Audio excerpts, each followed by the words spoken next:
Quem vai decidir isso é quem entende de uma forma pragmática. A cidade de Genebra, na Suíça, poderá ter o salário mínimo mais alto do mundo. Isso porque os moradores locais estão sofrendo por conta da pandemia. Pode chegar a 25 mil reais. Mas esse é um assunto que a gente vai tratar daqui a pouquinho. O Alexandre Kirin, o Felipe Kirin, perdão, vai trazer mais detalhes para a gente a respeito de como se deu esse aumento e por que ele vai ter o maior valor de salário mínimo. Olha... Acho que eu vou mudar para a Suíça. Pelo mundo, hein? Talvez. China, Estados Unidos, juros, câmbio, risco fiscal.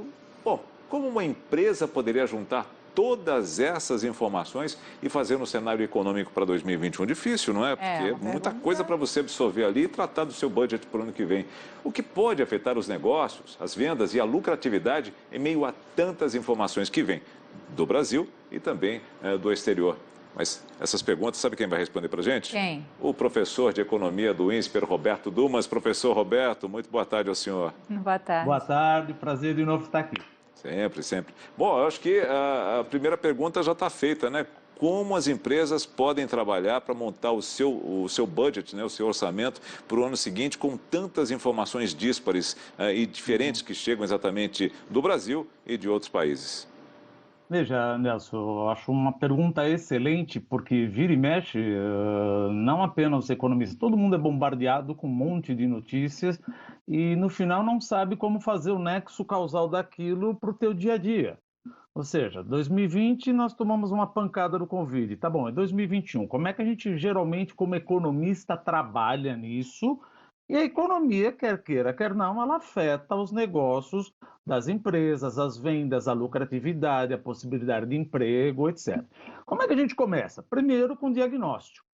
O que é o diagnóstico? Como é que está a economia e como estava a economia? Veja, em 2018 nós crescemos 1,1%. Em 2019, a economia brasileira também cresceu 1,1%. Mesmo já com o início do governo, aparentemente a economia brasileira não tinha tração para crescer. Mas a gente esperava que 2020, com a reforma aprovada da Previdência, eventualmente a gente teria uma decolagem. Aí tomamos uma pancada do Covid. Já em março, com a pancada do Covid, março, abril, a nossa expectativa era que o PIB cairia 7,5%, quase 8%, a gente falando 9%, mas graças ao auxílio emergencial, ou seja, que ajudou aí 69 milhões de brasileiros e você teve um custo aí de 325 bilhões, é uma pancada, mas é um orçamento de guerra. Mas graças a esse auxílio emergencial, a nossa projeção para esse ano melhorou, não é que melhorou, ela ficou um pouco menos pior. Talvez a gente caia entre 5 e 5,5. Mas a questão que fica é como é que eu vou ficar em 2021? Porque 2020 já acabou. Veja, se eu pensar pelo lado da demanda, o que é o lado da demanda? É o meu PIB, Produto Interno Bruto. Porque Produto Interno Bruto é renda. Por quê? Produto Interno Bruto é aquilo que eu produzo. Ora, se eu produzo, alguém compra, ela é minha renda. Então, várias atividades econômicas, ela tem a elasticidade com a renda do trabalhador e com o PIB. Só que o PIB pelo lado da demanda, você tem alguns itens. Por exemplo, exportações líquidas, gastos do governo, que nós vamos analisar um por um. Ninguém precisa comprar o meu argumento. A única coisa que nós estamos tentando mostrar aqui é o nexo causal das informações, como podem ocorrer, porque ninguém tem bola de cristal. O que a gente faz? A gente aloca probabilidades para aquele cenário. Talvez quem esteja ouvindo falou, ó, o Dumas falou um cenário aí que eu aloco 0 de probabilidade. Ótimo, nós só estou mostrando como é que a gente faz a análise. Exportações líquidas, gasto do governo, investimento das empresas e consumo das famílias. Se você começar com exportação líquida, a primeira coisa que você tem que ver, vamos deixar o câmbio por um lado.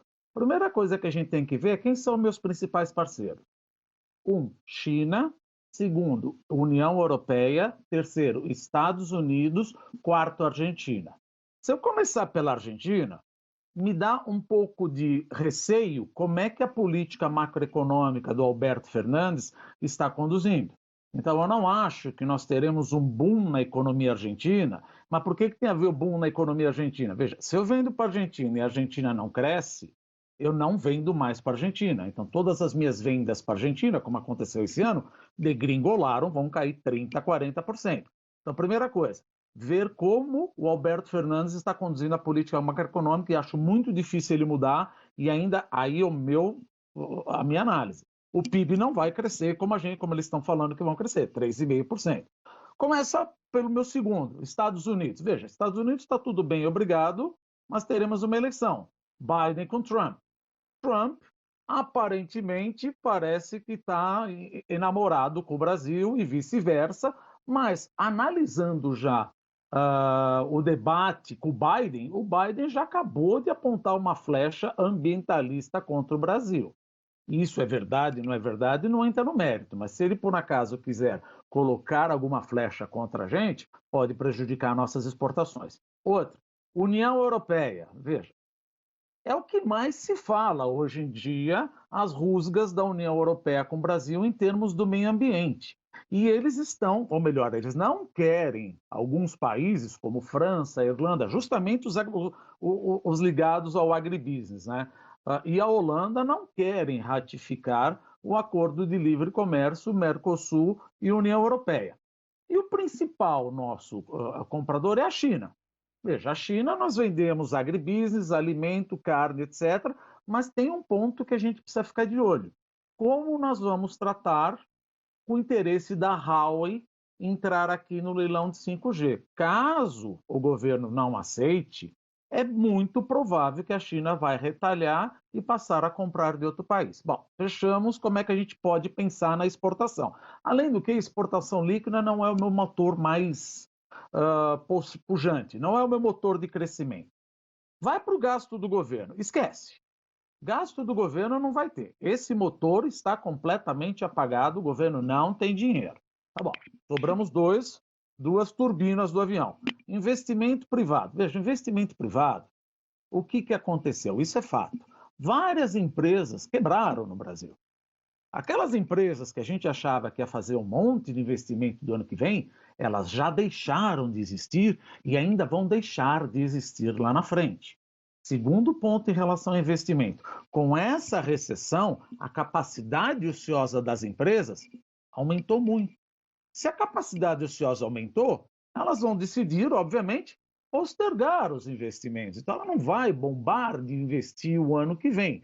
E tem um outro ponto aí. O que é? A nossa dívida pública está 4,4 trilhões de reais e 1,4 trilhão está em LFT. E LFT é indexada a Selic. Só que a Selic, para os investidores, a 2%, está muito baixa. Então, é bem provável, minha análise, talvez ninguém precisa concordar, que a Selic acaba subindo no ano que vem. E se subir, acaba encarecendo mais ainda o custo de endividamento e prejudicando os investimentos. Isso sem romper o teto de gastos.